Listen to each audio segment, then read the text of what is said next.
নবী প্রেমিক সাহাবী হযরতে খাব্বাব রাদিয়াল্লাহু তাআলা ইসলামের প্রথম যুগে যেই কয়েকজন সাহাবী সবচেয়ে বেশি কষ্ট পেয়েছে, আঘাত পেয়েছে, তাদের মধ্যে উল্লেখযোগ্য কয়েকজন।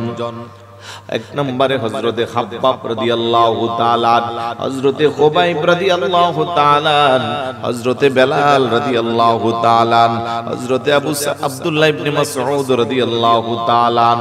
এই রকম উল্লেখযোগ্য কিছু সাহাবী আছে যারা তাদের ঈমানের উপর স্থাবিত থাকার জন্য অনেক যুদ্ধ করেছে, কষ্ট করেছে।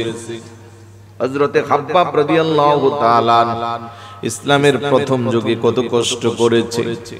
ওমর ইবনুল খাত্তাব রাদিয়াল্লাহু তাআলা আনহুর শাসন আমলে ডাকদা কইয়া ওমর আমিরুল মুমিনিন, জানি না আমার ঠিকানা কি জান্নাত হবে না জাহান্নাম হবে। হযরত ওমর খাব্বাব রাদিয়াল্লাহু তাআলা আনহুর দিকে তাকাইয়া দেখে ওনার জিহ্বাটার মধ্যে ছিদ্র আঘাত দেখা যায়, কেমন যেন জিহ্বাটার মধ্যে ক্ষত দেখা যায়।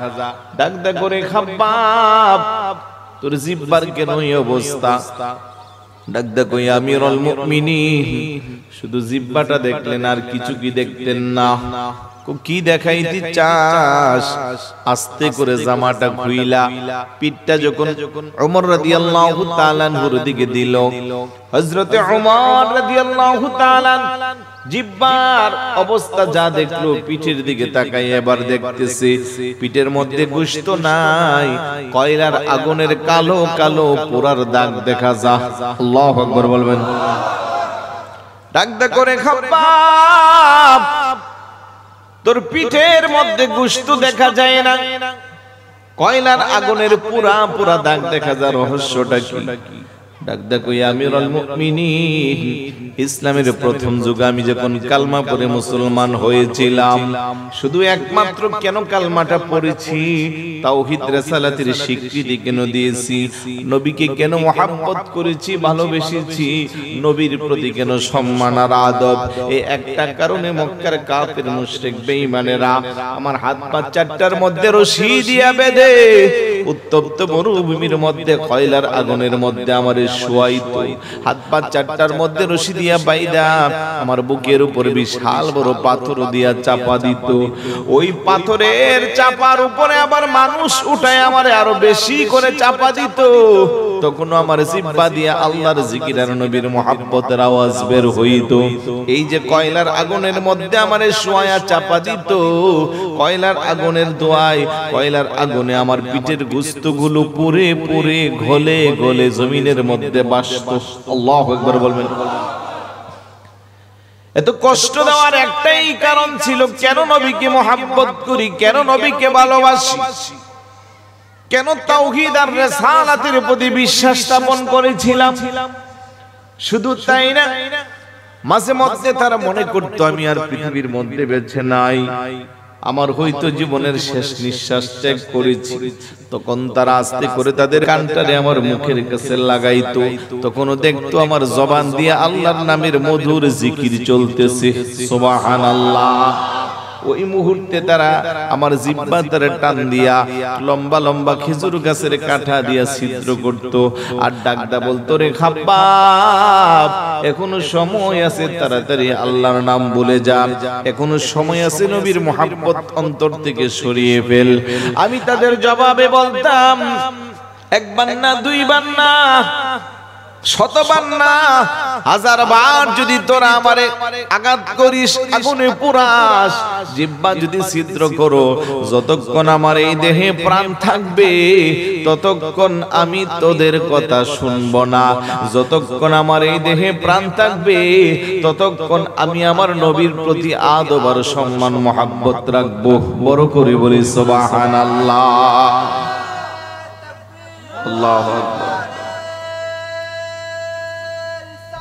ইয়া রাসূলুল্লাহ, ইয়া গাউসুল আযম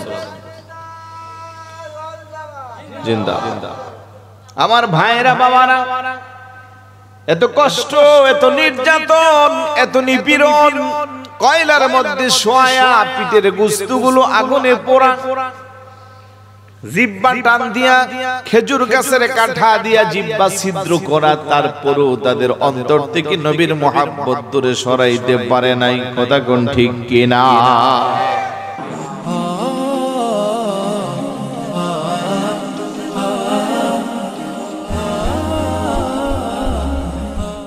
প্রিয় উপস্থিতি, ঘুম চলে আসছে, একটু আমাকে সহযোগিতা করবেন। লম্বা চূড়া আলোচনা করব না, যেহেতু শীত খুব বেশি, সেই দিকে বিবেচনা করে ইন্তেজামিয়া কমিটিও সিদ্ধান্ত নিয়েছে যে আপনাদেরকে কষ্ট দিবেন না। আমাকে আলোচনা করার জন্য একটি বিষয় দেওয়া হয়েছে, হাসরের মাঠে ঈমানের গুরুত্ব ও একজন মুসলিমের নবীজির প্রতি প্রেম, আদব, সম্মান কেমন হওয়া দরকার। অত্যন্ত চমৎকার একটি বিষয়, আলহামদুলিল্লাহ বলবেন না? হাসরের মাঠে যার ঈমান যত বেশি, তার মর্যাদা তত বেশি। আমরা যখন এই পৃথিবী যখন শেষ হয়ে যাবে, হাসরের ময়দান যখন কায়েম হবে, সমস্ত মানুষকে আল্লাহ পাক একত্রিত করবে। আল্লাহ জিজ্ঞাসা করবে, তোমরা সবাই কি আমার কথা মতো তোমাদের জীবন চালাচ্ছ? এখানে নামাজি যারা, বেনামাজি যারা, ইমানদার যারা, কাফের, মুশরিক, বেঈমান যারা, সবাই এক বাক্যে বলবে, হ্যাঁ আমরা তোমার কথা মতো চলেছি। কিন্তু আসলেও কি সবাই আল্লাহর কথা মতো চলছে? এটা আওয়াজ দেন না। আমাদের এই সমাজে আমরা যারা মুসলমান বসবাস করি, আমরা কি সবাই আল্লাহকে যথাযথভাবে মানি? আল্লাহর কথাগুলো পরিপূর্ণভাবে আমল করি? করি না। এই জন্য আল্লাহ সুবহানাহু ওয়া তাআলা অন্য জায়গায় বলেন, ইয়া আইয়ুহাল্লাযীনা আমানু দুখুলু ফিস-সিলমি কাফা ولا تتبعوا خطوات الشيطان إنه لكم عدو مبين। ও ঈমানদারেরা, তোমরা যারা ঈমান এনেছো, উদখুলু ফিস-সিলমি কাফা, পরিপূর্ণভাবে তোমরা ইসলামে প্রবেশ করো। ওয়ালা তাত্তাবিউ খুতুওয়াতিশ শাইতান, শয়তানের পথ অনুসরণ করিও না। ইন্নাহু লাকুম আদুউম মুবিন, কেননা শয়তান হলো তোমাদের প্রকাশ্য শত্রু। কথা বলেন ঠিক কি না? আপনার আমার শত্রুর নাম কি? শয়তান। আর আওয়াজ দেয়া বলুন, কি? শয়তান। এই জন্য আল্লাহ ইহুদি, খ্রিস্টান, বৌদ্ধ, নাসারা, পৌত্তলিকতার বিশ্বাসী কাউকে আহ্বান করেন নাই, আমানু বলে আমাদেরকে ডাক দিয়েছেন। আমরা যারা ঈমান এনেছি, কোরআনের প্রায় 89 জায়গার মধ্যে আল্লাহ পাক আমানু বলে ডাক দিয়েছেন। যত জায়গা আমানু বলে ডাক দিয়েছেন, তত জায়গা আল্লাহ পাক ঈমানদারদেরকে আদেশ আর নিষেধ দিয়েছেন। তার মানে ঈমানদার বান্দা বান্দিরে আল্লাহ বেশি পছন্দ করেন। কথা বলেন ঠিক কি না? এখানে আল্লাহ বলে, তোমরা যারা ঈমান এনেছো, উদখুলু ফিস-সিলমি কাফা, পরিপূর্ণভাবে ইসলামে প্রবেশ করো। ওয়ালা তাত্তাবিউ খুতুওয়াতিশ শাইতান, শয়তানের পথ অনুসরণ করিও না। আমার ভাইরা, বাবারা, বুঝে থাকলে জবাব দিবেন। পরিপূর্ণ ঈমান যদি আমরা দাবি করি, পরিপূর্ণ যদি নিজেকে মুমিন দাবি করি, নামাজের দরকার আছে না নাই? জোরে বলুন, আছে না নাই? কম না বেশি? রোজার দরকার আছে না নাই? সামর্থ্যবানদের হজ যাকাতের দরকার আছে না নাই? আব্বা আম্মার সেবা যত্ন করা দরকার আছে না নাই? মহিলা হইলে পরে তাদের পর্দা করার দরকার আছে না নাই? আওয়াজটা ছোট হচ্ছে, একটু কষ্ট দিব। আমার কিন্তু কষ্ট হচ্ছে, অলরেডি নাকে দিয়ে কুয়াশা ঢুকতেছে। জানি না শেষ পর্যন্ত ঠিক থাকবে কিনা, কারণ প্রচন্ড ঠান্ডা। এই ঠান্ডা বাতাসটা যাদের নাক মুখ দিয়ে ঢুকবে, একটু সমস্যা হতেই পারে। আল্লাহ পাক যেন সকলকে সুস্থ রাখে। তা আপনারা কি এজন্য জবানটা একবারে তালা মারিয়ে দিবেন? একটু আমারে দিতে হবে। পরিপূর্ণ ইসলাম মানতে গেলে নামাজ, রোজা, যাকাত, ফিতরা সবকিছু আদায় করা দরকার, আছে না নাই? এবার বুঝে শুনে জবাব দেন। পরিপূর্ণ ইসলাম মানতে গেলে ঘুষ খাওয়া যাবে, সুদের ব্যবসা করা যাবে, মিথ্যা কথা বলা যাবে, গীবত করা যাবে, পরের হক নষ্ট করা যাবে, অন্যায় জুলুম নির্যাতন করা যাবে, অন্যের জায়গা দখল করা যাবে, মদ খাওয়া যাবে, গাঁজা খাওয়া যাবে, ইয়াবা সেবন করা যাবে। সবই তো জানি, কিন্তু মানতে পারি না। এই জন্য হাসরের ময়দানে ঈমানের গুরুত্ব অনেক বেশি। আল্লাহ যখন ডাক দিবে এক বাক্যে সবাই বলবে আল্লাহ আমরা সবাই তোমার কথা শুনছি। আল্লাহ বলবে এখন তাহলে পরীক্ষা হবে। কারণ কোথাও যদি কোনো কিছু হঠাৎ করে দুর্ঘটনা ঘটে, কেউ কিন্তু সেই ঘটনার দায়ভার নিয়ে না। জিজ্ঞেস করলে আমি তা কিছুই জানি না, কিন্তু পরে যখন পরীক্ষা করা হয় কোনো না কোনো প্রমাণের ভিত্তিতে অপরাধীকে সাব্যস্ত করা হয়। কথা কোন ঠিক কিনা? আল্লাহ বলবে তোমরা যে দুনিয়াতে আমার কথা শুনছো, তাহলে আজকে তোমাদের পরীক্ষা হবে। কিভাবে পরীক্ষা নিবে? আল্লাহ বলবে তোমরা সবাই আমার কুদরতি কদমে সিজদা দাও। তোমরা তো দুনিয়াতে নামাজ পড়ছো, বলে হ্যাঁ পড়ছি। তাইলে আমার একটা সিজদা দিয়া দেখাও কেমনে তোমরা নামাজ পড়ছো। আল্লাহ বলেন ইয়াউমা ইউকশাফু আন সাকিন ওয়া ইউদআউনা ইলাস সুজুদি ওয়া হুম ইলাস সুজুদি ফালা ইস্তাতিউন। তাদেরকে বলবে তোমরা সিজদা দাও। গুসা পর্যন্ত পা গুলার দিকে যখন ওই দিনের কথা স্মরণ করো, যেদিন পা গুলো খোলার দিনের খুলতে পারবা না, একসাথে বটে যাইবে। আল্লাহ বলবে সেদিন তাদেরকে সিজদা করার আহ্বান জানানো হবে। অতঃপর তারা শত চেষ্টা করবে আর সিজদা করতে পারবে না। রুকুতে যাইবে চাইবে, পিঠ গুলো বাঁকা হইবে না। সিজদায় যেতে চাইবে, সিজদার পজিশন মতো আসবে না। আল্লাহ বলবে কিরে বান্দা, তুই নাকি দুনিয়াতে নামাজ পড়লি, একটু আগে আমার সাথে স্বীকৃতি দিলা। বান্দা শত চেষ্টা করবে, কোনোভাবেই সিজদার পজিশনে যেতে পারবে না। আল্লাহ বলেন খাশিআতান আবসারুহুম তারহাকুহুম যিল্লাহ ওয়া ক্বাদ কানু ইউদআউনা ইলাস সুজুদি ওয়া হুম সালিমুন। তখন তাদের অবস্থা খুব খারাপ হবে, দৃষ্টি তাদের নিচের দিকে থাকবে, তারা লাঞ্ছনাগ্রস্ত হবে।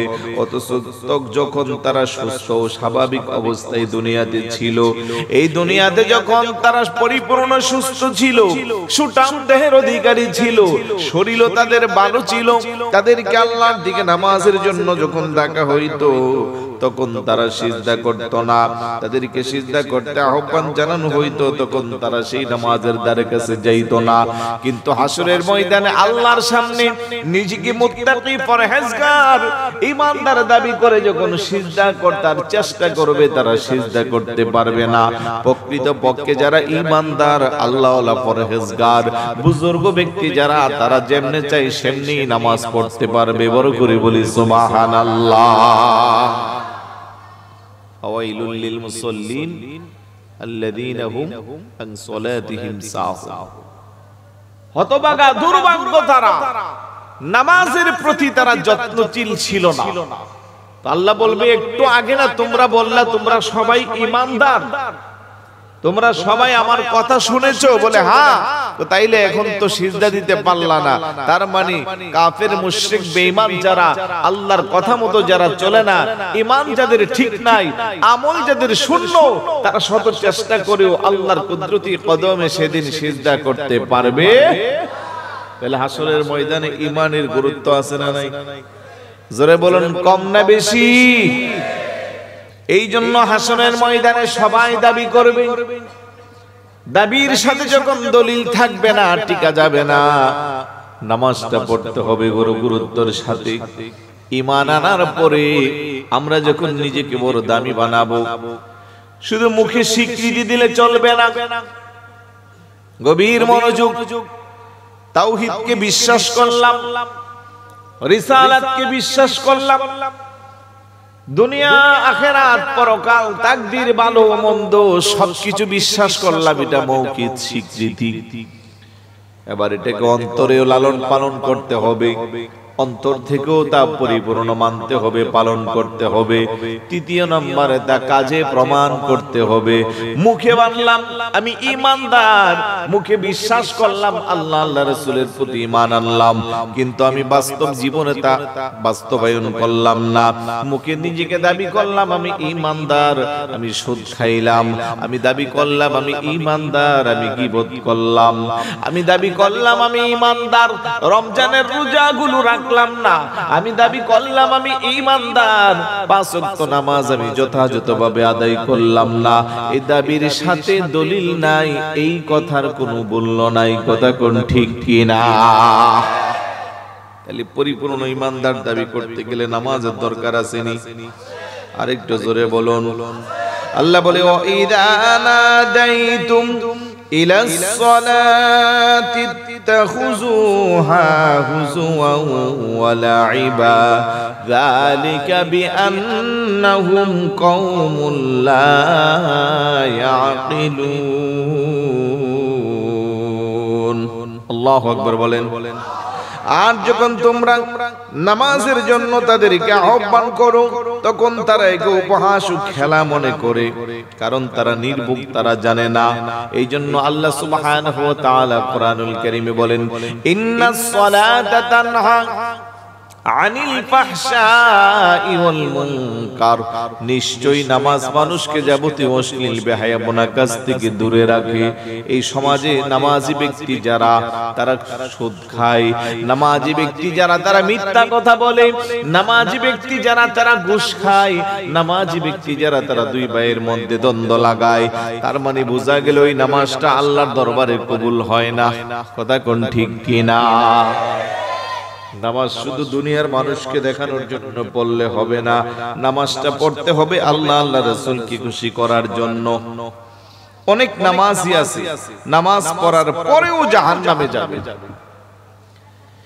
আল্লাহ বলে ইন্নাল মুনাফিকিনা ইখাদিউনাল্লাহ ওয়া হুয়া খাদিউহুম, নিশ্চয়ই মুনাফিক যারা ইখাদিউনাল্লাহ, তারা চায় আল্লাহকে ধোঁকা দেওয়ার জন্য, কিন্তু না না না, হুয়া খাদিউহুম, সেই ধোঁকার মধ্যে তারা নিজেরাই পড়ে যায়।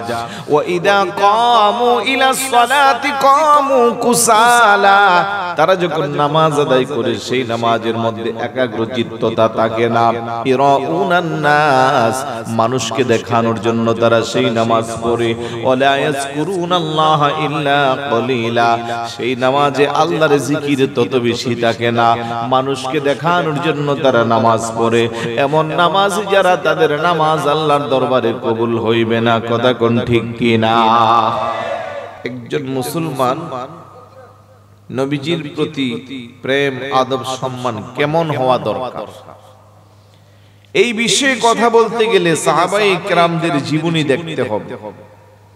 তারাও নবীকে ভালোবাসছে, আমরাও ভালোবাসি। তারাও নবীর প্রতি সম্মান আদব দেখিয়েছে, আমরাও দেখাই।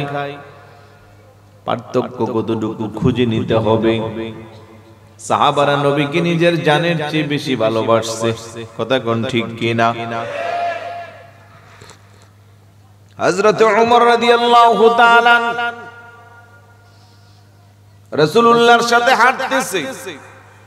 আমার নবী জিজ্ঞাসা করে, রে ওমর, আমার প্রতি তোমার ভালোবাসা কেমন?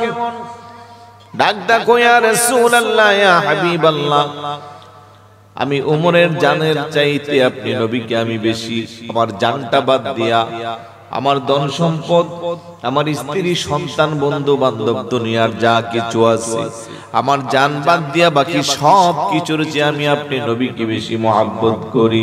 আমার নবী ডাক দেখো, ওমর, এখনো তুমি পাক্কা ঈমানদার হতে পারো নাই। হযরত ওমর কো, কেন গো নবীজি?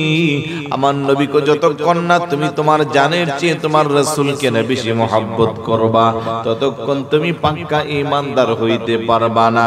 হযরত ওমর ডাক দেখো, ইয়া রাসূলুল্লাহ, ইয়া হাবিবাল্লাহ, খোদার কসম গো নবীজি, এই মুহূর্ত থেকে আমি ওমর আমার জানের চেয়ে আপনি রাসূলুল্লাহকে বেশি মহব্বত করি। আমার নবীকে ওমর এখন তুমি পাক্কা ঈমানদার। বড় করে বলি সুবহানাল্লাহ। আমরাও রাসূলকে মহব্বত কম না বেশি? জোরে বলুন, কম না বেশি? বেশি মহব্বত না করলে ঈমানদার হওয়ার কোনো সুযোগ। লা ঈমানা লিমান লা মুহাব্বাতা লাহু। আগামীকাল জুমার সানি খুতবায় সম্মানিত খতিব সাহেব যখন খুতবা দেয়, খেয়াল করবেন প্রায় খুতবার মধ্যে এই শব্দটা বলে, লা ঈমানা লিমান লা মুহাব্বাতা লাহু। তার ঈমান নাই যার মধ্যে আমি নবীর মুহাব্বত নাই। আল্লাহু আকবার বলবেন। নিজেকে যতই আপনি ঈমানদার দাবি করবেন, নিজেকে যতই আপনি পাক্কা মুমিন দাবি করবেন, রাসূলের মুহাব্বত প্রেম ভালোবাসার ঘাটতি থাকলে আপনি ঈমানদার হতে পারবেন। আর সেই মুহাব্বতটা কেমন হতে হবে? আল্লাহ বলেন, কুল ইন কানা আবাউকুম ওয়া আবনাউকুম ওয়া ইখওয়ানুকুম ওয়া আজওয়াজুকুম ওয়া আশীরাতুকুম ওয়া আমওয়ালুন ইকতারাফতুমুহা ওয়া তিজারাতুন তাখশাউনা কাসাদাহা ওয়া মাসাকিনু তারদাউনাহা আহাব্বা ইলাইকুম মিনাল্লাহি ওয়া রাসূলিহি ওয়া জিহাদিন ফি সাবিলিহি ফাতারাব্বাসু হাত্তা ইয়াতিয়াল্লাহু বিআমরিহি ওয়াল্লাহু লা ইয়াহদিল কওমাল ফাসিকিন। আল্লাহু আকবার বলেন। ইন কানা আবাউকুম, যদি তোমার পিতা, ওয়া আবনাউকুম তোমার সন্তান, ওয়া ইখওয়ানুকুম তোমার ভাই, ওয়া আজওয়াজুকুম তোমার স্ত্রী, ওয়া আশীরাতুকুম তোমার আত্মীয়স্বজন, ওয়া আমওয়ালুন ইখতারাফতুমুহা তোমার ব্যবসায়ী ধন সম্পদ, তোমার ধন সম্পদ, ওয়া তিজারাতুন তাখশাউনা কাসাদাহা তোমার ব্যবসায়ী ধন সম্পদ যার কখনো তুমি মন্দ চাও না, অমাসাকিনু তারদাউনাহা তোমার বাসস্থান, ঘরবাড়ি, দালান কোঠা, 8 শ্রেণীর কথা বলে এবার আল্লাহ বলেন ফাতারাব্বাসু হাত্তা ইয়াতিয়াল্লাহু বিআমরি। 8 শ্রেণীর কথা বলে আল্লাহ বলেন ওমাসাকিনু তারদাউনাহা আহাব্বা ইলাইকুম মিনাল্লাহি ওয়া রাসূলিহি। এই 8 প্রকারের জিনিস তার চেয়ে যদি তুমি আমার হাবিবুল্লাহকে আর আমি আল্লাহকে বেশি না মহব্বত করো, ভালোবাসো, অর্থাৎ তোমার সন্তান, তোমার বাবা, তোমার ভাই, তোমার স্ত্রী, তোমার ধন সম্পদ, তোমার ব্যবসা প্রতিষ্ঠান, তোমার ঘর বাড়ি, সবকিছুর চেয়ে আমার হাবিবুল্লাহকে তুমি বেশি মহব্বত করতে হবে, তাহলে পাক্কা ঈমানদার হওয়া যাবে। কথা বলেন ঠিক কিনা? শুধু মুখে দাবি করলে হবে না। মুখে তো সবাই দাবি করে আমি রাসূলকে মহব্বত করি, আমি রাসূলকে ভালোবাসি, কিন্তু মুখে দাবির সাথে রাসূলুল্লাহর প্রতি প্রেম, ভালোবাসা, আদব সবাই রাখতে পারে না। রাসূলুল্লাহর প্রতি যদি আদব রাখতে পারতো, হুজুরের উম্মত দাবি করে নারায়ে রিসালাতের স্লোগান দেওয়া যাবে না, এই কথা বলতো না। কথা বলেন ঠিক কিনা? এখন নিজেকে ঈমানদার দাবি করে, পাক্কা মুসলমান দাবি করে, নামের আগে পিছনের টাইটেলের কোনো অভাব নাই। আল্লামা মুহাদ্দিস মুফতি কত টাইটেল, আবার পাবলিকের সামনে করে রিসালাত বলার কোনো সুযোগ নাই। রিসালাত দেওয়া যাবে না। বড় করে বলি নাউজুবিল্লাহ। এরকম বক্তা বাংলাদেশে আছে না নাই? আরেকটু জোরে বলো না, আছে না নাই? নিজেকে ঈমানদার দাবি করবে আর বলবে আল্লাহর নামের পাশে রাসূলুল্লাহর নাম লেখা যাবে না, এটা কোনো ঈমানদারের লক্ষণ হতে পারে না। কারণ আমাকে বলা হয়েছে আদব সম্মান কেমন হওয়া দরকার। তাহলে শুনো রে শুনো মুসলমান, নবীর সাহাবারা নবীর কত বেশি ভালোবাসতো, নবীর ভালোবাসার জন্য তারা জীবনে কত ত্যাগ করলো, নবীর ভালোবাসার জন্য তারা কত কিছু কুরবান করলো, নবীর ভালোবাসার জন্য তারা বুকের তাজা রক্ত বিসর্জন দিল। তারপরও রাসূলুল্লাহর শানে কোনো তারা বেয়াদবি করে নাই, রাসূলুল্লাহর শানের উপরে তারা কোনো আঘাত করে নাই। তারা তাদের জীবনের চেয়ে আমার হাবিবুল্লাহকে বেশি মহব্বত করত। বড় করে বলি সুবহানাল্লাহ। নবী প্রেমিক সাহাবী হযরতে খাব্বাব রাদিয়াল্লাহু তাআলা ইসলামের প্রথম যুগে যেই কয়েকজন সাহাবী সবচেয়ে বেশি কষ্ট পেয়েছে, আঘাত পেয়েছে, তাদের মধ্যে উল্লেখযোগ্য কয়েকজন। এক নম্বরে হযরতে খাব্বাব রাদিয়াল্লাহু তাআলা, হযরতে খুবাইব রাদিয়াল্লাহু তাআলা, হযরতে বেলাল রাদিয়াল্লাহু তাআলা, হযরতে আব্দুল্লাহ ইবনে মাসউদ রাদিয়াল্লাহু তাআলা। এইরকম উল্লেখযোগ্য কিছু সাহাবী আছে যারা তাদের ঈমানের উপর স্থাবিত থাকার জন্য অনেক যুদ্ধ করেছে, কষ্ট করেছে। হযরতে খাব্বাব রাদিয়াল্লাহু তাআলা ইসলামের প্রথম যুগে কত কষ্ট করেছে। ওমর ইবনুল খাত্তাব রাদিয়াল্লাহু তাআলা আনহুর শাসন আমলে ডাক ইয়া ওমর আমিরুল মুমিনিন, জানি না আমার ঠিকানা কি জান্নাত হবে না জাহান্নাম হবে। হযরত ওমর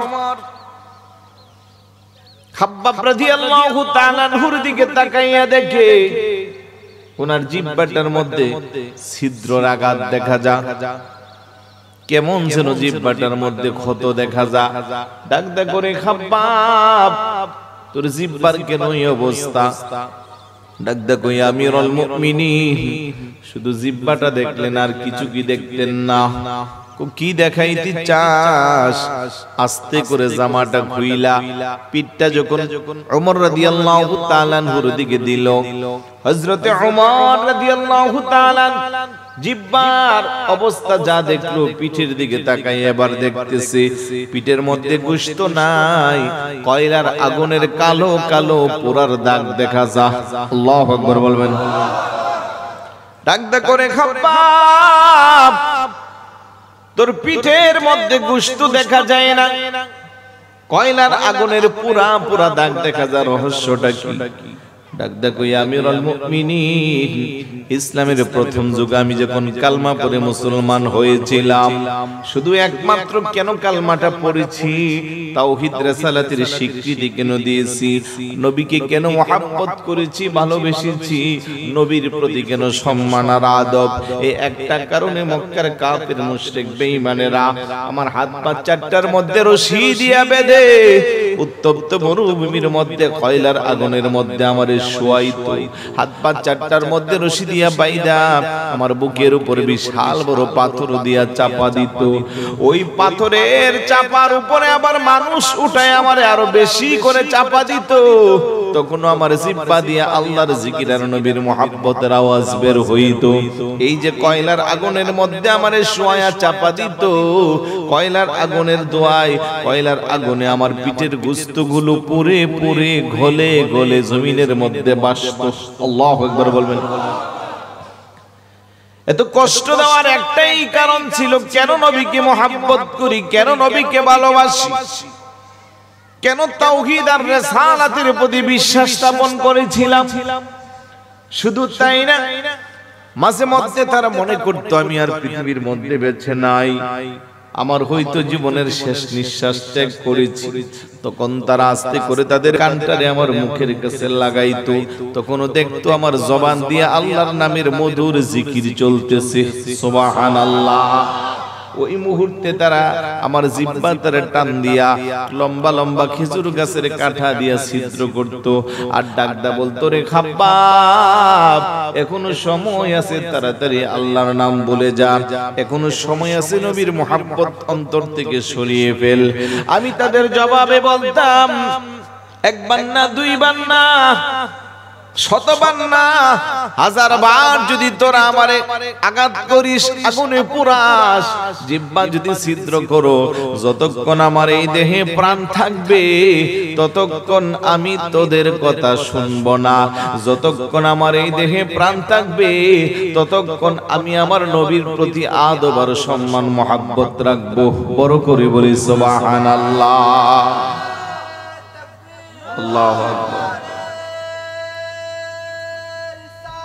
या रसूल क्या जिंदा। আমার ভাইরা বাবারা, এত কষ্ট, এত নির্যাতন, এত নিপীড়ন, কয়লার মধ্যে শোয়া, পিঠের গোশতগুলো আগুনে পোড়া, জিহ্বা টান দিয়া খেজুর গাছের কাঠা দিয়া জিহ্বা ছিদ্র করা, তারপরেও তাদের অন্তর থেকে নবীর মুহাব্বত দূরে সরাইতে পারে নাই। কথা কোন ঠিক কিনা? সাহাবারা নবীর কম ভালোবাসছে না বেশি? আওয়াজ দেন। কত বেশি? জীবনের চেয়েও বেশি। সাহাবাদের দৃষ্টিতে আমার নবীর মর্যাদা কম না বেশি? হযরতে সাইয়েদনা আবু বকর সিদ্দিক রাদিয়াল্লাহু তাআলা আফদালুল বাশার বাদাল আম্বিয়া, নবীদের পরে যিনি পৃথিবীর শ্রেষ্ঠ মানুষ, আমার নবীর কম ভালোবাসতো না বেশি? আপনাদের কি খারাপ লাগতেছে? ওঠেন কেন? উঠবেন না। আমার নবীর কত বেশি মহব্বত করত হযরতে সাওবান রাদিয়াল্লাহু তাআলা। একটু মহব্বতে দুরূদ শরীফ পড়ি। আল্লাহুম্মা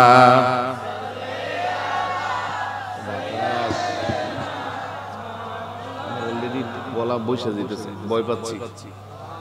জোরে জোরে পড়ি। ওয়া আলা আলি,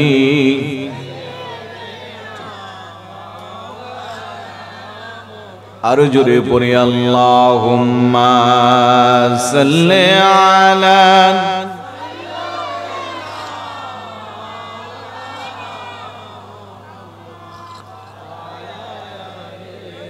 সাইয়্যিদিনা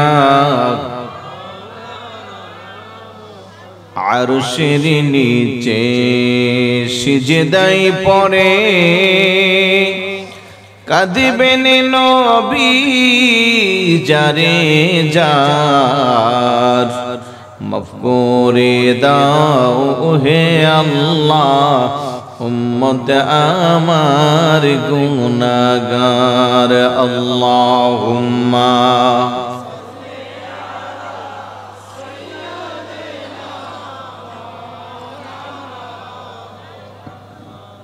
ওয়া আলা আলি সাইয়্যিদিনা। আমার ভাইয়েরা বাবারা বলছিলাম হযরতে সাওবান রাদিয়াল্লাহু তাআলা নবী প্রেমিক একজন সাহাবী, অনেক বেশি নবীকে ভালোবাসে। কত বেশি ভালোবাসে সাহাবারা তা বলে শেষ করা যাবে না। হযরতে সাইয়েদনা আবু বকর সিদ্দিক রাদিয়াল্লাহু তাআলা, যিনি ওনার জান দিয়া, মাল দিয়া, সম্পদ দিয়া আমার নবীকে অনেক বেশি ভালোবাসছে। এই জন্য আমার নবী মাঝে মধ্যে বলতেন, আমার উম্মতের সবার ঋণ শোধ করতে পারলেও আমি আমার উম্মতের দুইজনের ঋণ শোধ করতে পারবো না। একজন পুরুষ আর একজন মহিলা। যিনি মহিলা উনি হইলেন আম্মা জান খাদিজাতুল কুবরা রাদিয়াল্লাহু তাআলা আনহা, আর যিনি পুরুষ উনি হলেন সাইয়েদনা আবু বকর সিদ্দিক রাদিয়াল্লাহু তাআলা। বড় করে বলি সুবহানাল্লাহ। একজন এক সাহাবী এসে বলতেছে, ইয়া রাসূলুল্লাহ, আবু জাহেল বলতেছে আপনার চেয়ে কুৎসিত, আপনার চেয়ে আপনার মতো এত কুরুচিপূর্ণ মানুষ নাকি উনি পৃথিবীতে কাউকে দেখেন। নাউজুবিল্লাহ বলবেন। কে বলছে? কো আবু জাহেল বলছে। আরেকজন বলতেছে, ইয়া রাসূলুল্লাহ, সাইয়েদনা আবু বকর সিদ্দিক রাদিয়াল্লাহু তাআলা আনহু বলছে পৃথিবীতে আপনার চেয়ে সুন্দর করে আল্লাহ কাউকে বানায় না। আবু জাহেল কি বলল? বিশ্রী, কুৎসিত। রাসূলুল্লাহ বলতেছে সাদাকতাছে, সত্য বলছে। আর সাহাবী যখন বলল সাইয়েদনা আবু বকর সিদ্দিক রাদিয়াল্লাহু তাআলা আনহু বলছে যে আপনি চাঁদের চেয়ে আরো বেশি সুন্দর, আপনার চেয়ে সুন্দর পৃথিবীতে আর কাউকে আল্লাহ সৃষ্টি করেন নাই, ওইটা শুনো আমার নবী বলতেছে সাদাকতা, উনি সত্য বলছে। আচ্ছা কোন দেখি সাহাবারা চিন্তায় পড়ে গেল না? দুইজনের কথা দুই রকম, আবার রাসূলুল্লাহ বলতেছে দুইজনেই সত্য বলছে। সাহাবারা জিজ্ঞাসা করলো, ইয়া রাসূলুল্লাহ, ইয়া হাবিবাল্লাহ, ব্যাপারটা বুঝলাম না, দুইজনেরটা কেমন করে সত্য হয়? আমার নবী ডাকটা করে, সাহাবারা শুনো, আবু জাহেল আমারে যেই রকম নিয়তে দেখে, যেই নজরে দেখে, তার দৃষ্টিতে আমি যেমন, সে তেমন মন্তব্য করেছে। আর আমার আবু বকর আমারে যেমন মহব্বত করে ভালোবাসে, তার দৃষ্টিতে আমি যেমন, সেও আমারে তেমন মন্তব্য করছে। বড় করে বলি সুবহানাল্লাহ। এই জন্য আমি দুইজনেরটাই সত্য বলেছি। তাহলে আমরা যারা আহলে সুন্নাত ওয়াল জামাতের আকীদা বিশ্বাস করি, আমাদের গোটা জীবনের মন্তব্য কোনোদিন রাসূলুল্লাহর শানে কোনো আঘাত করি না, আমাদের আকাবেররাও করেন নাই। কিন্তু আজকে যারা নবীর ইয়া রাসূলুল্লাহ স্লোগান দেওয়া যাবে না, নবীর বিরুদ্ধে যারা বক্তব্য দেয়, নবীর শানে আজমতে যাদের বক্তব্যে আঘাত আসে, তাদের মুরব্বিরাও বেয়াদবি করেছে, তারাও করে। কথা কোন ঠিক কি না? মন্তব্য করার সুযোগ দেন, সমস্যা নাই। ইমানের পরীক্ষায় তখন বোঝা যাবে কার ইমান কত বেশি। নবীর শ্রেষ্ঠ সাহাবী হযরত আবু বকর সিদ্দিকী বলেন, নবীর শ্রেষ্ঠ সাহাবী আবু বকর সিদ্দিকী ভালোবেসে শুইল পাশে, ভালোবেসে শুইল পাশে, যায়া দেখো মদিনা মদিনা মদিনা, আশিক মুমিনের ঠিকানা। বলেন মদিনা আশিক মুমিনের ঠিক। দিদার চে কাদো তোমরা, দিদার চে কাদো তোমরা, হও না নবীর দেওয়ানা। মদিনা মদিনা আশিক মুমিনের ঠিক। জালালউদ্দিন সুয়ুতি ৭৫ বার দেখেল নবীজি। সুবহানাল্লাহ না বলেন। জালালউদ্দিন সুয়ুতি ৭৫ বার দেখেল নবীজি। এতবার দেখিয়াও নবী, এতবার দেখিয়াও নবী, তৃপ্তি তাহার মিটল না। মদিনা মদিনা আশিক মুমিনের ঠিকানা। বলেন মদিনা আশিক মুমিনের ঠিক। দিদার চে কাঁদো তোমরা, দিদার চে হও না নবীর দেওয়ানা। মদিনা মদিনা আশিক মুমিনের ঠিকানা। আলহামদুলিল্লাহ বলবেন না? এই জন্য সাহাবারা নবীকে কত বেশি ভালোবাসতো। বলছিলাম হযরতে সাওবান রাদিয়াল্লাহু তাআলা আনহুর কথা। উনি ব্যবসা করে চাকরি করে সংসার, স্ত্রী, সন্তান নিয়ে সময় দেই। যখনই আমার নবীর কথা মনে হয়, সবকিছু রাইখা একটা দৌড় দিয়া আল্লাহর রাসূলের সামনে হাজির হয়ে যান। পেয়ারা রাসূলের নূরানী চেহারা মোবারকের দিকে তাকা, মন খুলে প্রাণ ভরে আমার নবীর চেহারা মোবারকের দিকে তাকাইয়া থাকে। এত বেশি বেশি করে দেখে, তারপরেও নবী দেখার তৃপ্তি মিটে না। আল্লাহু আকবার বলবেন। আমার ভাইরা বাবারা, সাহাবায়ে কেরাম মাঝে মধ্যে ফজরের নামাজের পরে আল্লাহর প্রিয় হাবিবের দরস মোবারকে বসতো। হুজুরের চেহারা মোবারকের দিকে তাকাইয়া যোহর হইতো, নামাজের পরে আবার বসতো, আসর, মাগরিব, এশা। আমার নবী কো, সাহাবারা তোমাদের কি খিদা লাগে না? তোমাদের কি স্ত্রী সন্তানের কথা মনে হয় না? সাহাবারা কই, ইয়া রাসূলুল্লাহ, ইয়া হাবিবাল্লাহ, আপনার দিকে ঘন্টার পর ঘন্টা তাকাইয়া সবেমাত্র চোখটি ফিরাইয়া যদি অন্য দিকে তাকাই, আবার নতুন করে আপনার চেহারা মোবারকের দিকে তাকাইলে মনে হয় এই মাত্র আপনার চেহারা মোবারকের দিকে তাকাইছি। জোরে বলুন সুবহানাল্লাহ। কারণ আমার নবীর চেয়ে সুন্দর করে আল্লাহ পৃথিবীতে আর কাউকে সৃষ্টি করেন নাই। এই জন্য নবী প্রেমিক সাহাবী হযরতে হাসান ইবনে সাবিত রাদিয়াল্লাহু তাআলা মসজিদে নববী শরীফের মধ্যে যার শানে চামড়ার গালিচা বিছিয়ে দেওয়া হইতো, আল্লাহর হাবিব যখন মিম্বার শরীফে খুতবা দিত, হাসান ইবনে সাবিত রাদিয়াল্লাহু তাআলা কলম দিয়া আমার নবীর শানে কাসিদা লিখতো। বড় করে বলি সুবহানাল্লাহ। কাসিদা মানে বুঝেননি? গজল। কি লিখতো? ওয়া আহসানু মিনকা লাম তারা কাত্তু আইনি ওয়া আজমালু মিনকা লাম তালিদিন নিসা খুলিকতা মুবাররাআম মিন কুল্লি আইবিন কাআন্নাকা কদ খুলিকতা কামা তাশাউ। চিৎকার করে বলে সুবহানাল্লাহ। হাসান ইবনে সাবিত কো ইয়া রাসূলুল্লাহ ইয়া হাবিবাল্লাহ ওয়া আহসানু মিনকা লাম তারা কাত্তু আইনি। খোদার কসম গো নবীজি, আমার এই দুই চক্ষু আপনার মতো এমন সুন্দর সুশ্রী পৃথিবীতে কাউকে দেখে নাই। দেখবে কেমন করে গো নবীজি। ওয়া আজমালু মিনকা লাম তালিদিন নিসা। পৃথিবীর কোনো মা তার গর্ভে এমন দামি সন্তান প্রসব করেন নাই। খুলিকতা মুবাররাআম মিন কুল্লি আইবিন। আমার আল্লাহ আপনাকে সৃষ্টি করেছে, আপনার কোনো দোষ নাই, ত্রুটি নাই। কান্নাকা কদ খুলিকতা কামা তাশাউ। আপনার সাথে পৃথিবীর কারো সাথে কোনো তুলনাও নাই। কথা বলেন ঠিক কিনা? একটু গভীর মনোযোগ। সাহাবাদের আকীদা নবীর সাথে কারো তুলনা। সাহাবাদের আকীদা নবীর কোনো দোষ নাই, ত্রুটি নাই। আমার দেশের মৌলবী কো নবী দোষে গুণে ভরা সাধারণ মানুষ। আর একটু জোরে বলে নাউজুবিল্লাহ। এখন আমরা কি সাহাবীর কথা শুনবো না আমার দেশের মৌলবীর কথা শুনবো? সাহাবীদের কথা।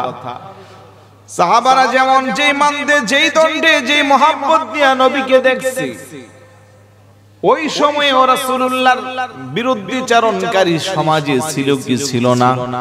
ছিল।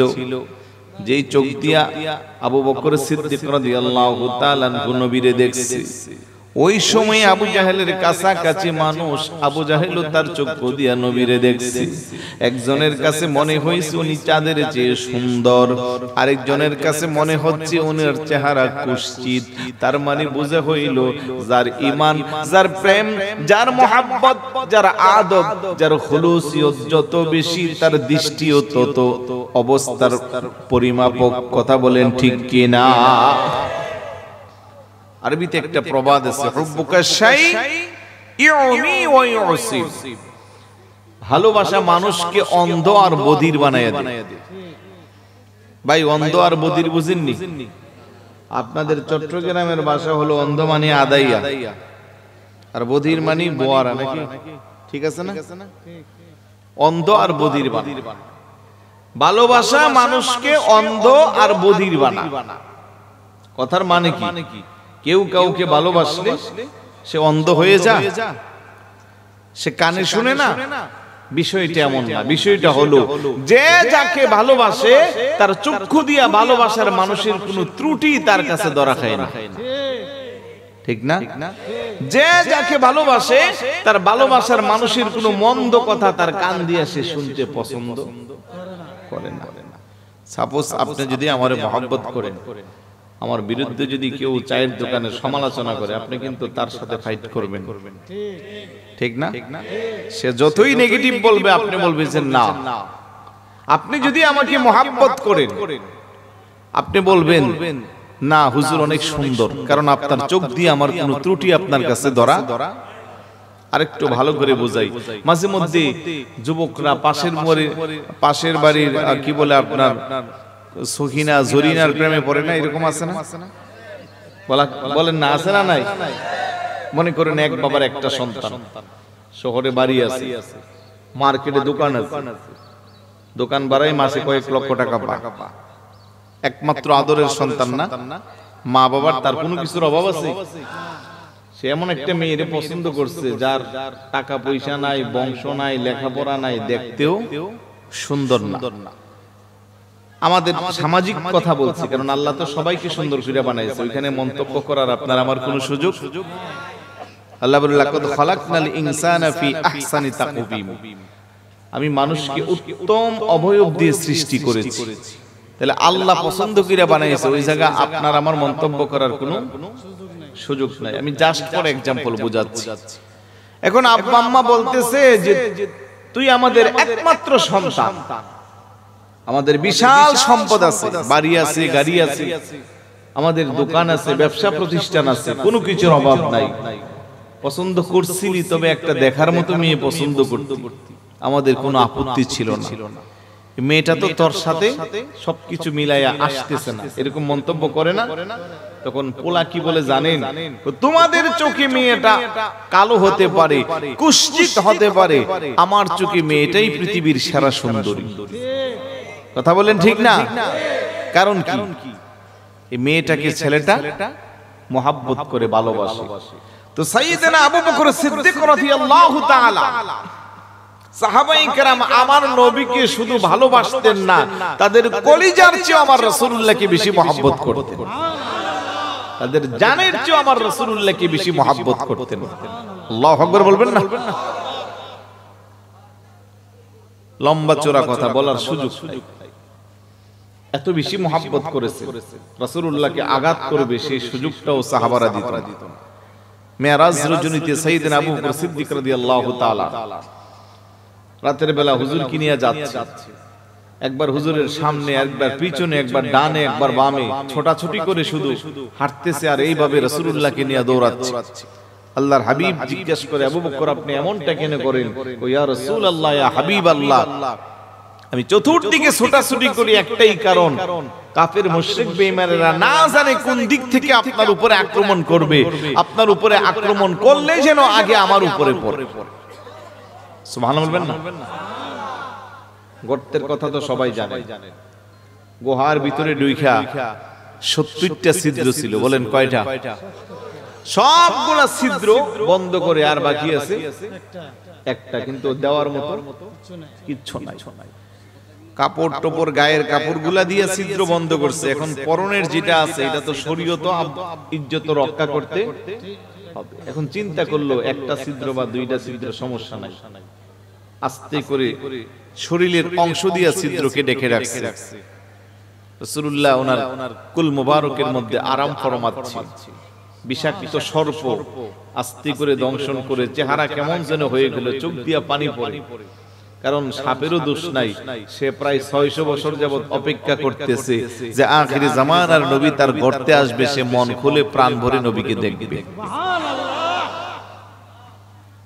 সব ছিদ্র বন্ধ করে দিল, সে 70টা ছিদ্র করে রাখছে যে কোনো না কোনো একটা ছিদ্র দিয়া হলেও আমি পেয়ারা রাসূলকে দেখব। কিন্তু নবী প্রেমিক সাহাবী আবু বকর সিদ্দিক রাদিয়াল্লাহু তাআলা সাপ বিচ্ছুর ভয় যেহেতু আছে, এই গর্তের মধ্যে রাসূলুল্লাহকে তো আর এইভাবে রাখতে পারে না। শরীর দিয়া, শরীরের অংশ দিয়া ছিদ্র বন্ধ করছে, সর্প দংশন করছে, ব্যথায় জর্জরিত, কান্নাকাটি করে না, আওয়াজ দেয় না। কারণ যদি আওয়াজ দেয় রাসূলের আরামের ব্যাঘাত ঘটবে। আল্লাহু আকবার বলবেন না? চোখের পানি যখন পড়লো, হুজুর আস্তে করে চেহারা খুলে দেখে আবু বকরের চেহারা কেমন যেন হয়ে গেল, চোখ দিয়া পানি পড়ে। ওগো কি হলো? ও ইয়া রাসূলুল্লাহ, কি যেন একটা বিষাক্ত জিনিস আমাকে আঘাত করলো, আমি অস্থির হয়ে গেলাম।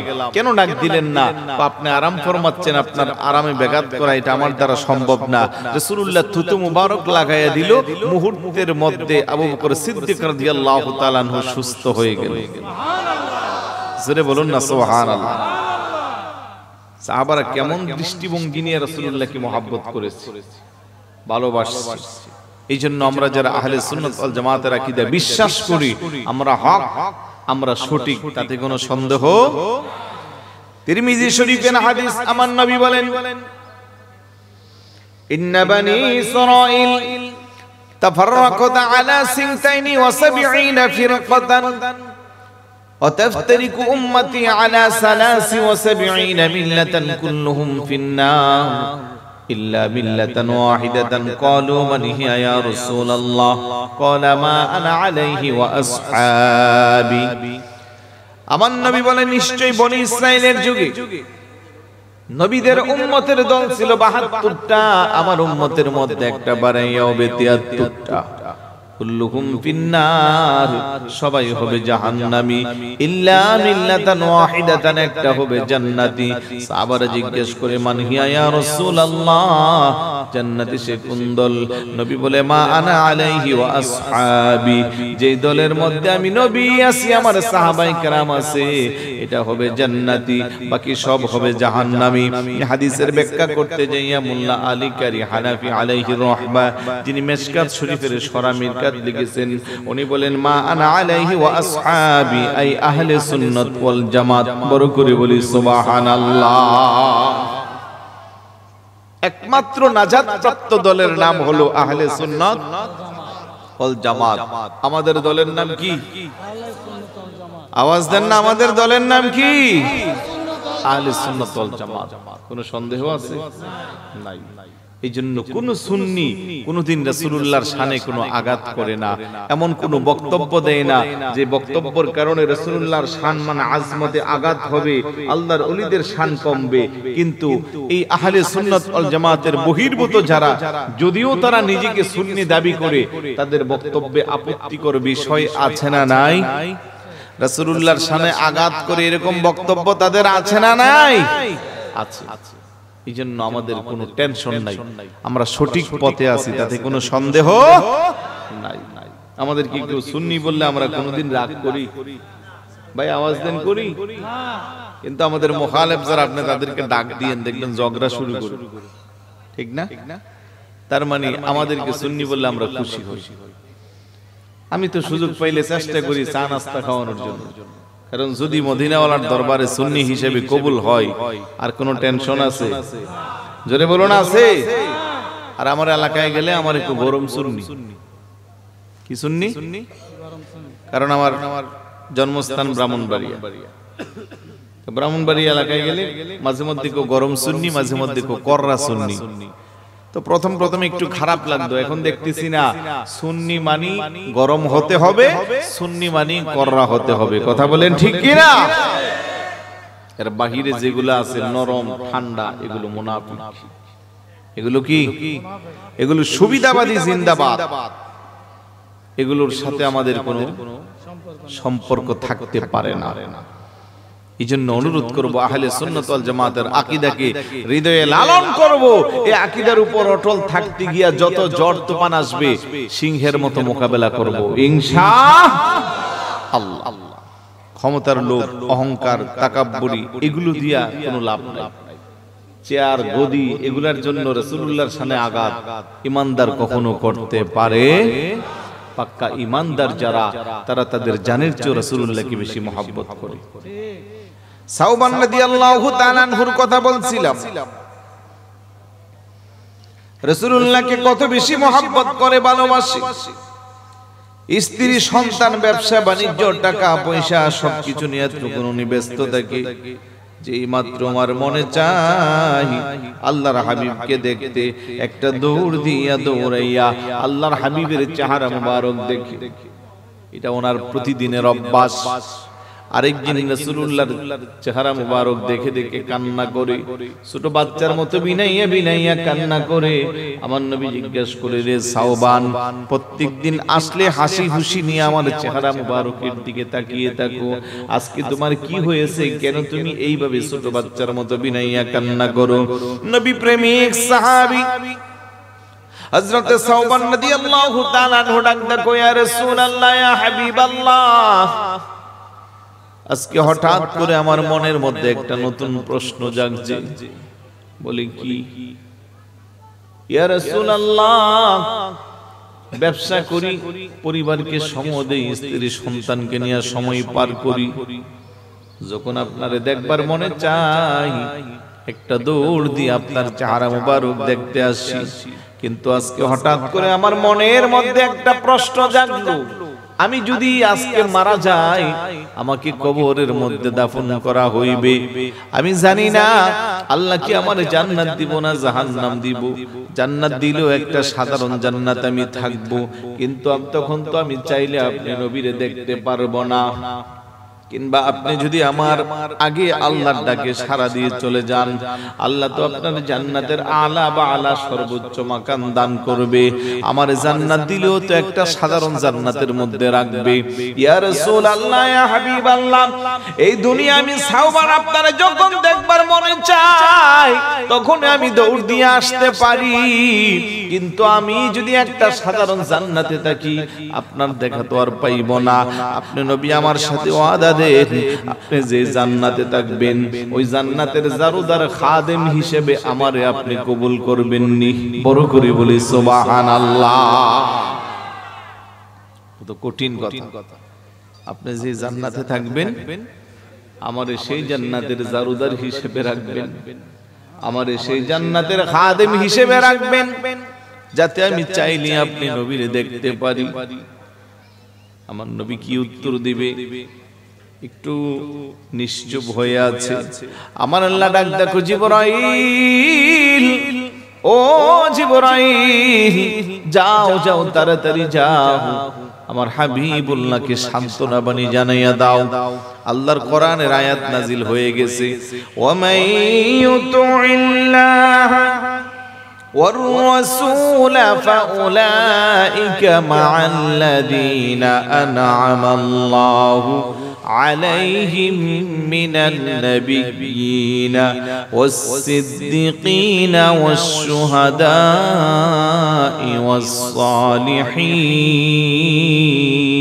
والصالحين وحسن أولئك رفيقا الله أكبر বলেন।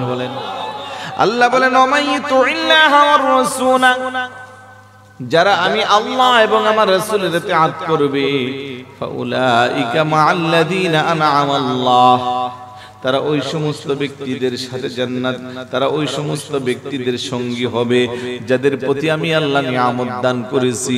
মা'আল্লাযীনা আন'আমাল্লাহ, যাদের প্রতি আমি আল্লাহর নিয়ামত, তারা কারা? মিনান নাবিয়্যিন ওয়াস সিদ্দিকিন ওয়াস শুহাদা'i ওয়াস সালিহিন, নবী যারা, সিদ্দিক যারা, শহীদ যারা, আল্লাহর ওলি যারা। বড় করে বলি সুবহানাল্লাহ। আয়াত শরীফ যখন নাজিল হলো, আমার নবী ডাক দেখো, সাওবান, চিন্তা করিস না, আল্লাহর পক্ষ থেকে ফয়সালা আসছে, নিয়ামত প্রাপ্ত ব্যক্তিদের সাথেই তুমি জান্নাতে থাকতে পারবা। নবী যারা, সিদ্দিক যারা, শহীদ যারা, আল্লাহর ওলি যারা, উপস্থিত সাহাবারা এত বেশি খুশি, ডাক দেখো, ইয়া রাসূলুল্লাহ, এই আয়াতটা কি আমাদের সবার জন্য নাকি হযরতে সাওবানের জন্য? আমার নবী কিয়ামত পর্যন্ত আমার যত উম্মতরা দুনিয়াতে আসবে, যারা আমার আল্লাহর, আমি রাসূলের ইতাআত করবে, তাদের সবার জন্য। সাহাবারা এত বেশি খুশি হয়েছে যা বর্ণনা করে শেষ করা যায় না। বড় করে বলি সুবহানাল্লাহ। এই জন্য আমরা নবী নবী করি, সুন্নিরা এই জন্য নবী নবী করি। নবী নবী করলে যে স্বাদ পাওয়া যায়, আর অন্য কোন নাম, আর অন্যভাবে যতই আমরা নিজের দাবি করি পাক্কা মুসলমান, যতই নিজের দাবি করি পাক্কা ঈমানদার, রাসূলুল্লাহর শান শুনলে যাদের আঘাত লাগে, অন্যভাবে যারাই উপস্থাপন করতে চায় তাদেরকে ঈমানদার বলার কোনো সুযোগ নাই। কারণ ঈমানদার হতে গেলে নবীর মুহাব্বত বেশি লাগবে। কথা কোন ঠিক কিনা? لا يؤمن أحدكم حتى أكون أحب إليه من والده وولده والناس أجمعين। আল্লাহর নবী বলে, ততক্ষণ পর্যন্ত তুমি পাক্কা ঈমানদার হতে পারবে না যতক্ষণ না তোমার স্ত্রী, সন্তান, টাকা পয়সা, ধন দৌলত, বন্ধু বান্ধব, পৃথিবীর সব কিছুর চেয়ে আমি রাসূলুল্লাহকে না বেশি মহব্বত করবা, ততক্ষণ তুমি পাক্কা ঈমানদার হতে পারবা না। কথা কোন ঠিক কিনা?